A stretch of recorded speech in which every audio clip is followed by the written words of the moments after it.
Hello বন্ধুরা, কেমন আছো তোমরা? আশা করি খুব ভালো আছো, সুস্থ আছো। তো আরেকটা নতুন ভিডিও নিয়ে চলে আসলাম। আর আজকে কিন্তু কোনো ফানি ভিডিও বড় করছি না। আজকে কিন্তু একদম দেখে নাও দুর্গাপুজোর মতো প্যান্ডেল হয়েছে, ঝুলনের ভিডিও। তো চলো সঙ্গে থাকো, দেখতে থাকো। আর ভিডিওটা ভালো লাগলে প্লিজ লাইক, শেয়ার, কমেন্ট করে কিন্তু অবশ্যই তোমরা জানিও। আর কারা কারা আমার এই ঝুলনের ভিডিও দেখতে ভালো লাগছে বা আরও নতুন নতুন ভিডিও দেখতে চাও, তারা অবশ্যই তোমরা কমেন্ট করে জানিও।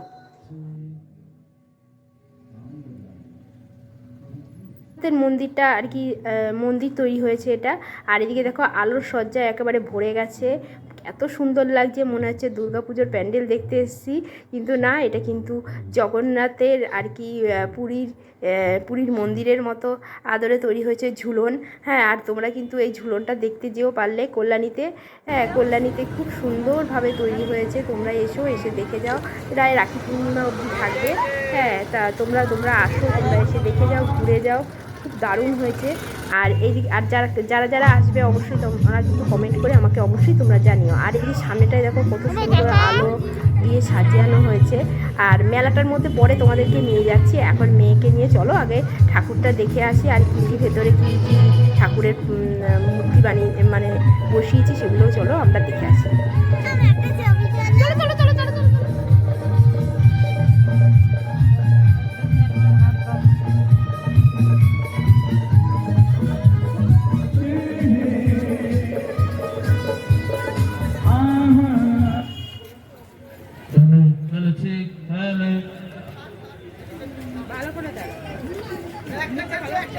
দাঁড়া এখানে দাঁড়া, চলো। ওটা যাবি না, ওটা যাবি না।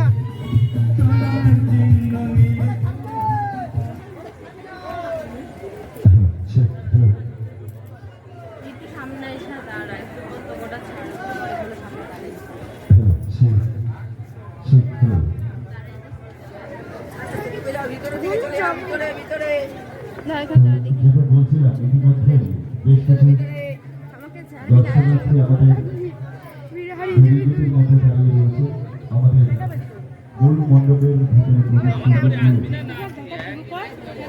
অসংখ্য ধন্যবাদ জানাই আপনাদের।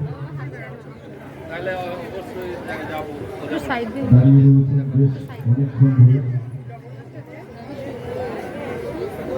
আর আমাদের গতদিনের ন্যায়, গত সন্ধ্যার ন্যায় আজকে আমরা আমাদের মণ্ডপের ভেতরে অনুষ্ঠিত করেছি বেশ কিছু প্রতিযোগিতাদের সম্বন্ধে। রামায়ণ এবং মহাভারতের সেই সমস্ত পৌরাণিক কাহিনী তুলে ধরেছি। জগন্নাথের একটি দিকতে আসো, অনুষ্ঠিত হচ্ছে সেই আর জগন্নাথের এখানটা আসো।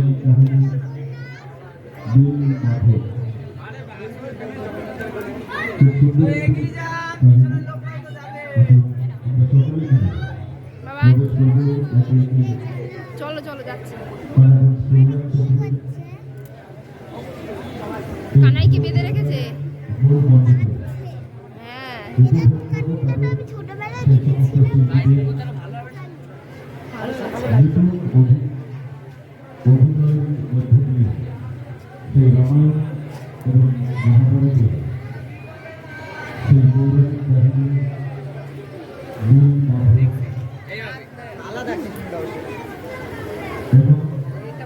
আর অল্পকিছু সময়ের মধ্যে আমাদের মণ্ডপের সামনে উপস্থাপিত করব প্রতিদিনের সন্ধ্যা, প্রতিদিনের ন্যায় আজকের সন্ধ্যা বিগত বারের প্রদর্শনী, যেটা প্রতিদিন থাকে এবং প্রতি বছর থাকে। বাবাও আর অল্পকিছু সময়ের মধ্যে বোম্বা এটা। আমাদের এই রবীন্দ্রনাথ বর্ষে যে ধীরোদ্ধার অনুষ্ঠিত হয়েছে, এবার আসি।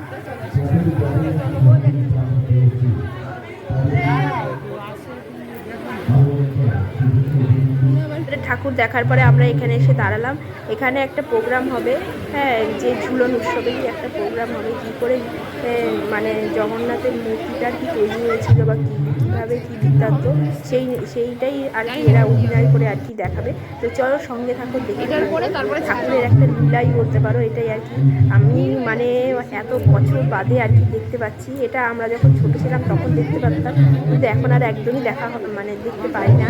তো যে এরকম সেজে গুজে যে ফাংশন মতো হওয়া বা ধরো অনুষ্ঠান আর কি হওয়া, যাত্রাপালা যেরকম হয় সেরকম কিছুই কিন্তু এখন সেইভাবে আর দেখা যায় না। তো আমার মেয়ে ফার্স্ট আর কি এইরকম একটা মানে সেজে গুজে এরকম যাত্রার মতো দেখতে পাবে, খুব সুন্দর লাগছে। হ্যাঁ, যাত্রা করবো না, এটা আমাদের মানে ঠাকুরের আর কি পূজার একটা ঘটনা আর কি, সেটা তুলেই হয়েছে। এত সুন্দর হয়েছে তোমাদেরকে বলে বোঝাতে পারবো না। আর এখানে একটা দেখো বড় সাইজের ঝাড়বাতি। তো চলো প্রোগ্রামটা শুরু হচ্ছে, দেখতে থাকো।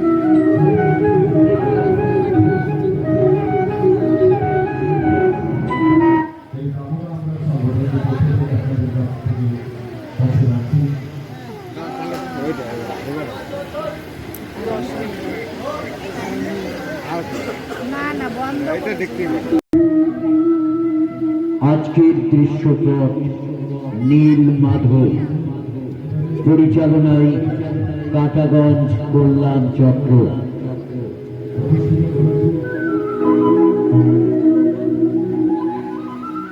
শুরু হচ্ছে নীল মাধব।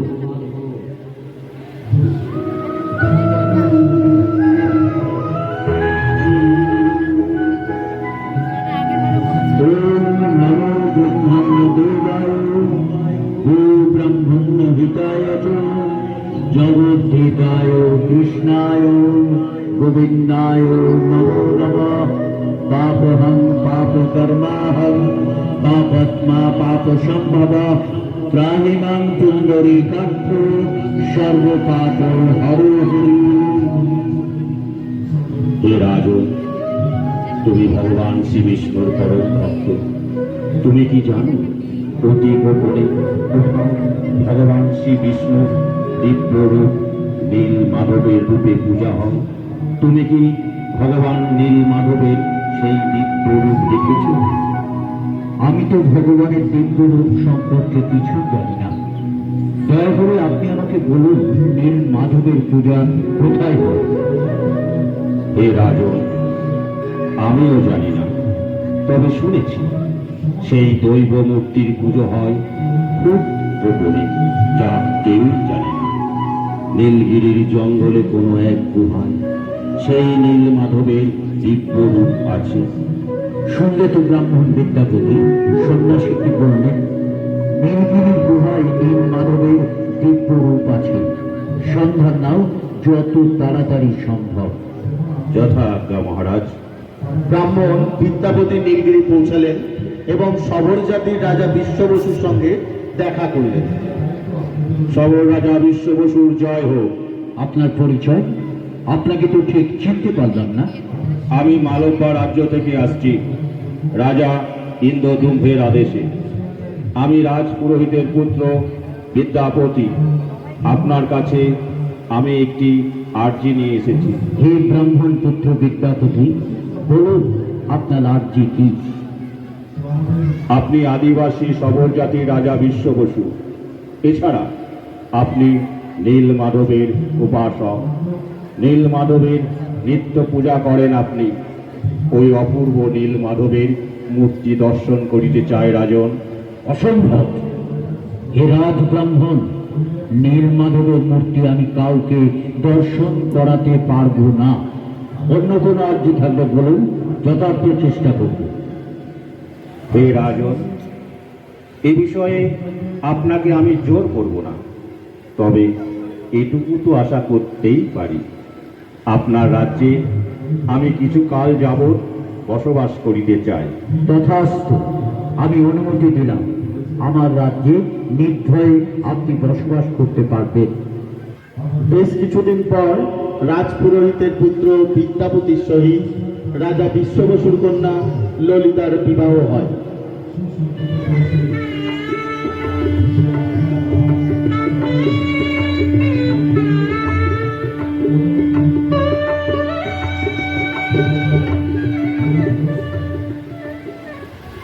বিবাহের কিছুদিন পর হে জামাতার স্ত্রী, তুমি আমার কন্যা ললিতার কাছে নীল মাধবের মূর্তি দর্শনের পুনরায় ইচ্ছা প্রকাশ করেছ। আমার কন্যা ললিতা পতি ধর্ম পালন করতে সে আমাকে রাজি করিয়েছে, কিন্তু আমার একটা শর্ত আছে। বলুন পিতাশ্রী, আপনার যে কোনো শর্তে আমি রাজি আছি। তোমায় চোখ বেঁধে আমি নিয়ে যাব। নীল মাধব দর্শন হলেই আবারও চোখ বেঁধে আমি নিয়ে আসবো। আগামীকাল প্রভাতেই আমরা রওনা দেব।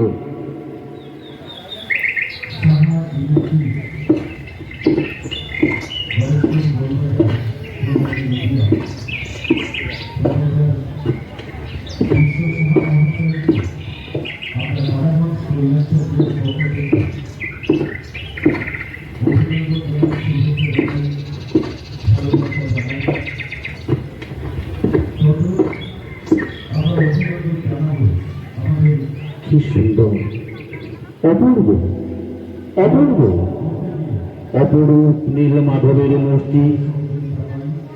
জয় নীল মাধবের জয়, জয় নীল মাধবের জয়, জয় রাজা বিশ্ব বসুর জয়, জয় রাজা বিশ্ব বসুর জয়।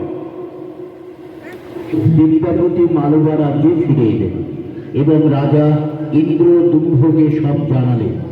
রাজা ইন্দ্রদুম্ভ সৈন্য সামন্ত নিয়ে নীল মাধবের মূর্তি দেখতে পেলেন না, তাই রাজা ইন্দ্রদুম্ভ ক্রুশসজ্জায় প্রাণ ত্যাগ করবে বলে মনে মনে স্থির করলেন।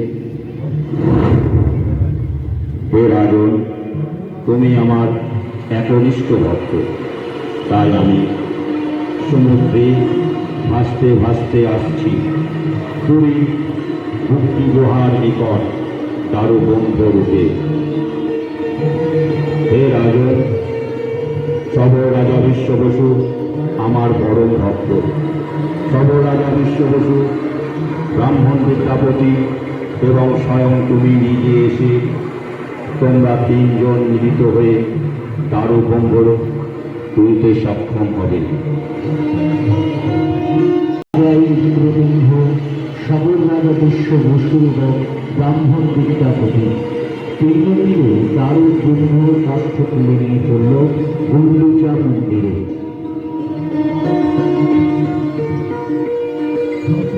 হে রাজন, সমস্ত রাজ্যের শ্রেষ্ঠ কারিগররা দারুবন্ধ কাঠ দিয়ে জগন্নাথ দেবের মূর্তি নির্মাণ করিতে ব্যর্থ হয়েছে। তাহলে কি হবে? উপায় খোঁজো ব্রাহ্মণ বিদ্যাপতি, উপায় খোঁজো। হে রাজন, আমি অনন্ত মহারানা, আমি জগন্নাথের মূর্তি তৈরি করিতে পারিব মহারাজ। হে অনন্ত মহারানা, তাহলে আর বিলম্ব করছেন কেন? জগন্নাথ দেবের মূর্তির নির্মাণ কার্য শুরু করে দিন। হে রাজন, আমার এক শর্ত আছে।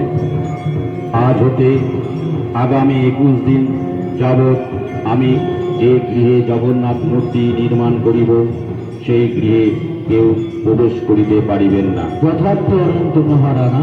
ব্রাহ্মণ বিদ্যাপতি, তুমি অনন্ত মহারানাকে নির্মাণ গৃহ দেখিয়ে দাও, আর আমার প্রহরীকে বলে দিও আজ হতে আগামী 21 দিন নির্মাণ গৃহে কেউ যেন প্রবেশ করতে না পারে। যথা। আসুন অনন্ত মহারানা।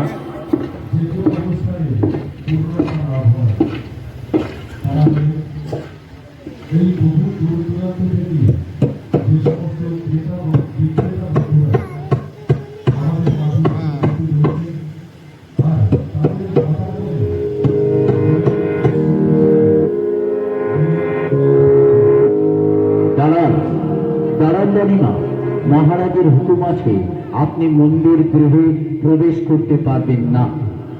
দেখো প্রহরী, আমি এই রাজ্যের মহারানী। তাছাড়া মন্দির গৃহ হতে কোনো শব্দ পাওয়া যাচ্ছে না। অনাহারের শিল্পী মারা যাননি তো? সরে যাও প্রহরী। মহারাজ, মহারাজ, মহারাজ! এই কি হলো? হায় হায় হায় হায়, মহারানীর সামান্য ভুলের কারণে আজ আমাকে দেখতে হচ্ছে এই অসমাপ্ত জগন্নাথ দেবের মূর্তি। আমি আমি এখন কি করবো? আমি এখন কি করবো প্রভু? আমি এখন কি করবো? আমি এখন কি করবো প্রভু?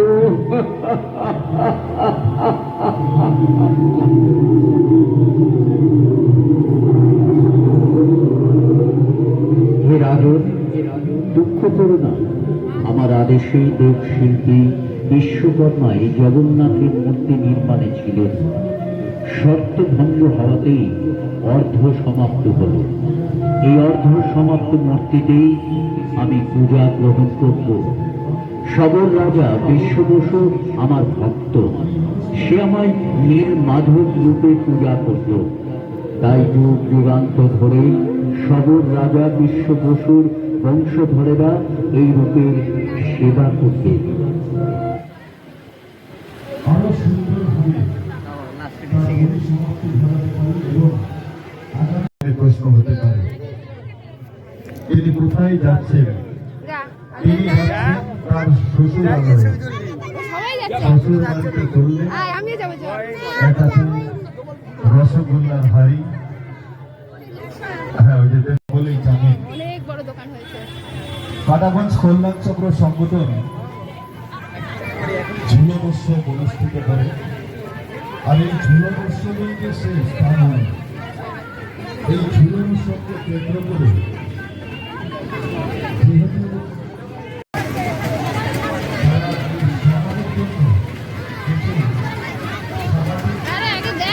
চলো মেয়ে একটু গোপাল ভাইয়ের সাথে একটু সেলফি তুলে নিয়ে তারপরে মেলার মধ্যে চলে এসেছি। কেনাকাটা করিনি, প্রচণ্ড জিনিসের দাম ছিল বলে। তো ভিডিওটা এডিট রাখছি, টাটা।